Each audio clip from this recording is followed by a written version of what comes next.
திமுகவுடன் தொகுதி பங்கீடு தொடர்பாக பேச்சுவார்த்தை நடத்த 5 பேர் கொண்ட காங்கிரஸ் குழுவினர் நாளை அண்ணா அறிவாலயம் சென்று முதல்வர் ஸ்டாலினை சந்தித்து பேச இருக்கிறார்கள். திருவண்ணாமலையில் கார்த்திகை தீப திருவிழாவின் முக்கிய நிகழ்ச்சியான மகா தீபம் நாளை மாலை 6 மணி அளவு 2668 அடி உயர மலைப்புச்சியில் மகா தீபம் ஏற்றப்படுகிறது. மகா தீபத்தை காண லட்சக்கணக்கான பக்தர்கள் குவிந்துள்ளனர்.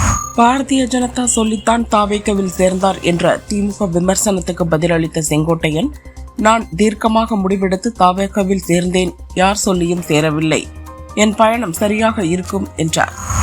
நம் ராணுவத்தில் உள்ள சக்தி வாய்ந்த பிரம்மோஸ் ஏவுகணையை வங்கக்கடலில் வைத்து நம் ராணுவம் சோதித்தது.